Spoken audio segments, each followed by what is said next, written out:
After a few days, Amara was back at school, already healed. She sat in the library, the faint scent of old books and polished wood surrounding her, the quiet hum of students flipping pages filling the room as she bent over her books, catching up on everything she had missed during her time away. Her phone beeped softly, breaking her concentration. She glanced at it, seeing a reminder that her mom's birthday was coming up. Her expression shifted, a sudden heaviness settling in her chest, a pang of longing and sadness she couldn't push away. She knew she wouldn't be able to spend her mom's birthday with her the way she used to. Her thoughts drifted to her own birthday, the one she shared with her mother, and she realized it wouldn't feel the same without her, wouldn't have the warmth and happiness it once held. She sank a little deeper into her chair, lost in the quiet ache of memories and what-ifs. Momo appeared, moving silently, slipping into the chair beside her. Leaning in close, she whispered, asking Amara what her plans for her birthday were. Amara startled slightly, her head lifting to meet Momo's teasing gaze, admitting that she wasn't sure yet.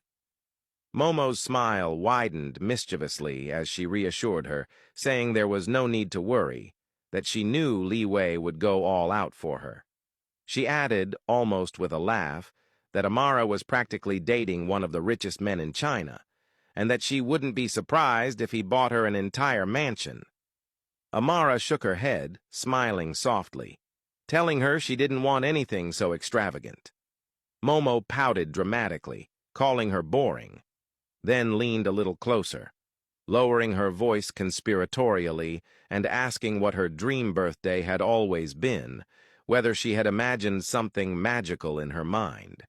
Amara paused, quiet for a moment, as if sifting through memories, before confessing that she had always wanted a princess-themed birthday, something like a fairy tale.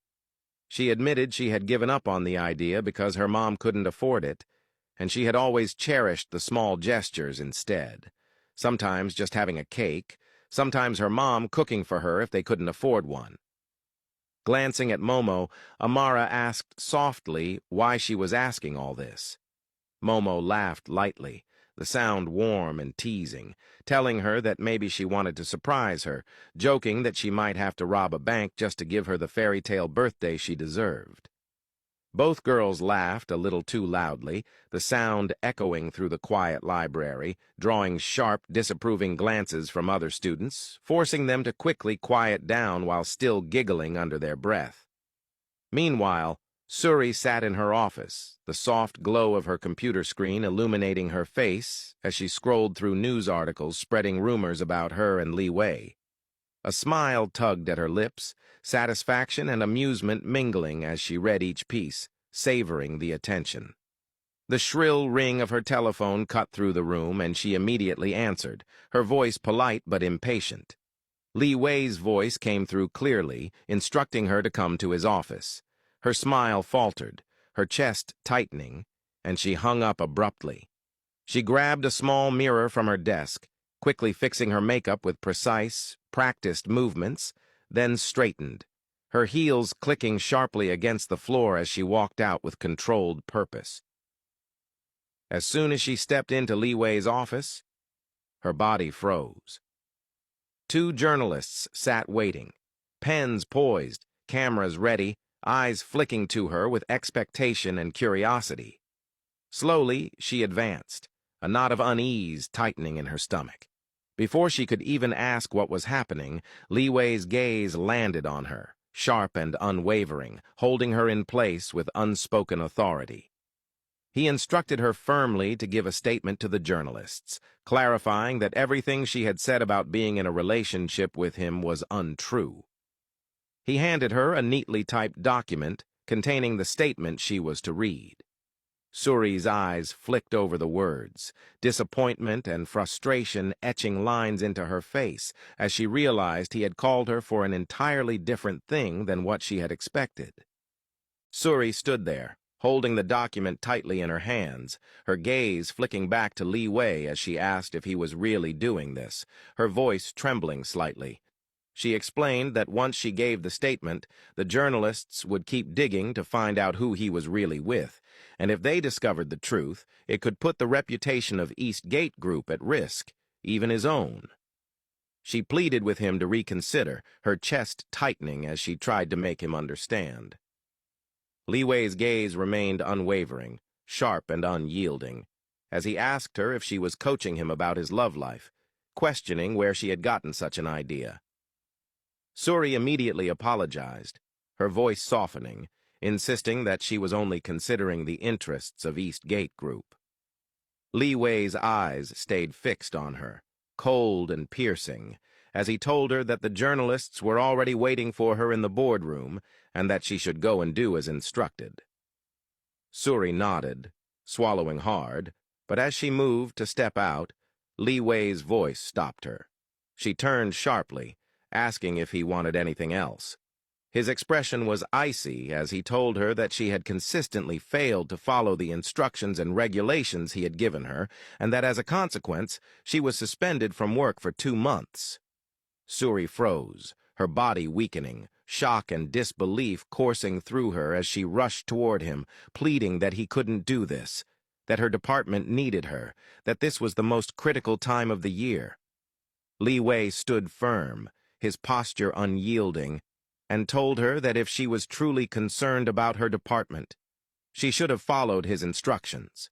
He added, his tone firm, that she was lucky, he was only suspending her instead of firing her, and that she should never think of herself as irreplaceable. He reminded her that China was filled with young, eager people willing to work, and they would do her job better than she ever could. He went on, eyes narrowing, stating that he knew she had gotten her position because her father was part of the board and that she was lucky he had kept her, despite knowing she hadn't earned the role fairly. Suri remained silent, not wanting to argue further, her hands tightening around the document. She apologized again, her voice quiet and defeated, stating that she would follow his instructions before walking out.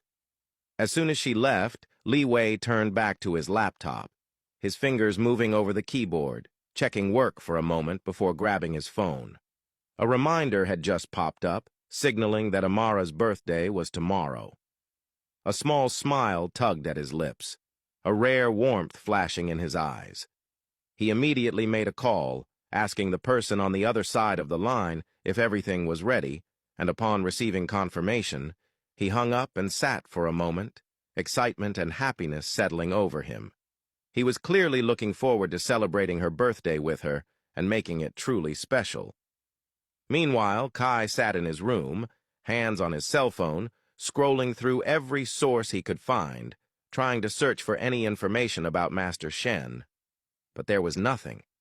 No records, no traces, as if he didn't exist. The realization gnawed at him, his mind spinning, trying to shake off the unease but failing.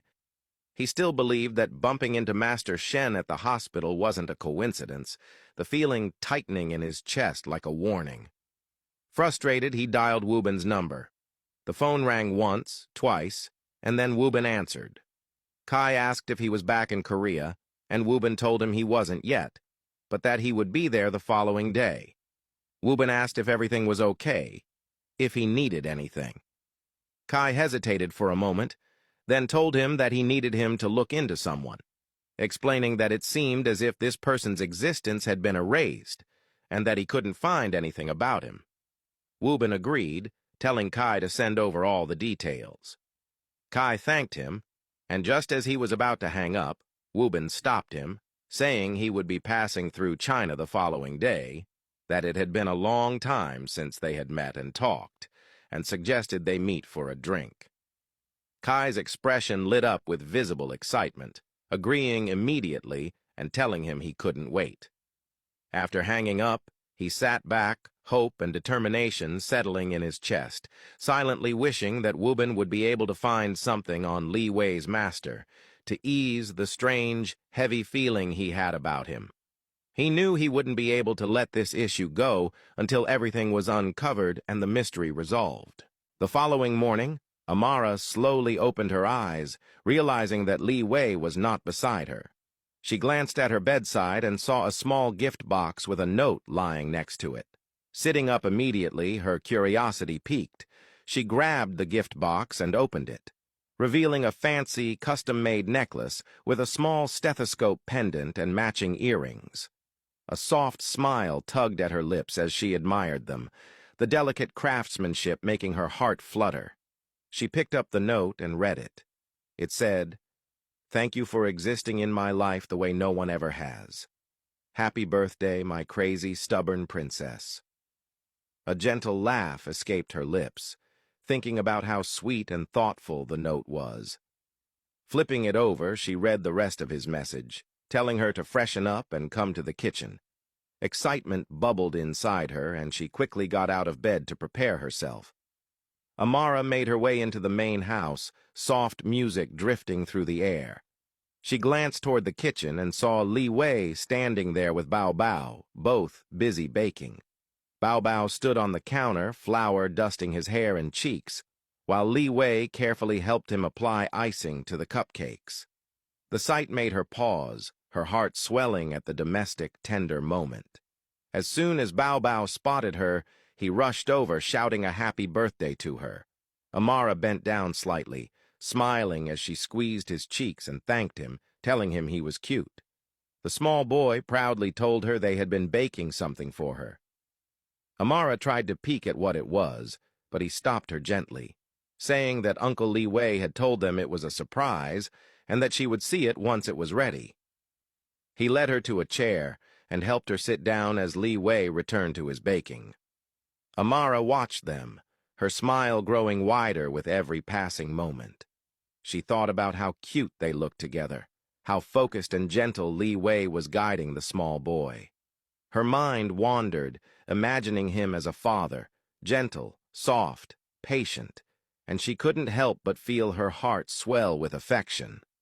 After a few moments, Leeway approached with the cupcakes he had baked, placing them carefully on the table before her. Amara's eyes lit up at how adorable they looked. She asked him if he had made them all himself, and he nodded, telling her he had woken up early and made them from scratch.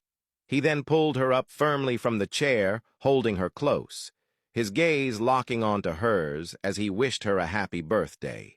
He added a heavenly birthday wish for her mother as well, saying she was the best thing that had ever happened to him and that he wanted to thank her mom for giving birth to such a beautiful woman, a woman he called his own, and that he was the luckiest man alive. Amara's cheeks flushed as she looked at him, quietly thanking him. Bao Bao piped up, suggesting they sing happy birthday for her. Leeway hesitated, saying he didn't do that, but Bao Bao begged, insisting it wouldn't be a birthday without a song. With a small smile, Leeway agreed, and together they sang Happy Birthday. Amara sat there, smiling and feeling emotional, thinking how special this moment was, celebrating her birthday with the man she loved. She closed her eyes, making a wish before blowing out the candles. Leeway picked up a cupcake and fed it to her, asking how it tasted. Amara smiled, telling him it was delicious and that he was really good at baking. Leeway chuckled, saying he had learned it from his mother. His eyes caught the cupcake icing stuck to her lips, and in one swift motion he pulled her closer. Amara whispered shyly that there was a kid at the table. Leeway glanced at Bao Bao and told him to close his eyes. Bao Bao obeyed, covering his eyes obediently. Leeway then pulled Amara even closer, his lips claiming hers. She could feel the heat and intensity of his kiss, his tongue tracing over hers, making her shiver and weak in his arms. His hands trailed over her thighs, higher and higher, sending waves of warmth and desire through her. She pulled back slightly, her breathing heavy, and whispered, "Babe, there's a kid at the table." Leeway smirked, leaning close and whispering into her ear, "Daddy can't wait to enter inside you later." Amara's face burned with embarrassment as she looked away. Leeway's gaze lingered on her, admiring how cute she looked when flustered. He glanced at Bao Bao and told him he could open his eyes, and the small boy happily uncovered them, continuing to eat his cupcake. Amara's phone beeped, and she immediately grabbed it, her eyes widening at the text she had just received. Leeway noticed her expression and asked if something was wrong. She looked at him, her voice small but clear, telling him that Kevin had just sent her a message. Amara sat there looking at Kevin's text, Leeway keeping his eyes on her as he observed her hesitation. Her fingers hovered over the screen, heart tightening, and just as she was about to type back, he reached over and took the phone from her. He scanned the message, noting how Kevin had wished her a happy birthday, saying he missed her deeply and couldn't wait for their paths to cross again. Leeway's expression shifted slightly, a tight intensity crossing his face, and he immediately typed a reply, stating that Kevin was never to contact this number again. He handed the phone back to Amara, his gaze locked on hers, and told her to block him and delete his number. Amara hesitated, murmuring that it was okay, that she didn't have to block or delete him, and that she would simply not talk to him. Leeway's eyes bored into hers, firm and commanding, and in a swift motion he shot to his feet, lifting her effortlessly into his arms. Her eyes widened, breath-catching, and she asked what he was doing. He stated that he was going to show her what he would do to her for keeping another man's number in her phone. Glancing at Bao Bao, he told him to continue eating, stating that he and Amara were going to discuss adult matters.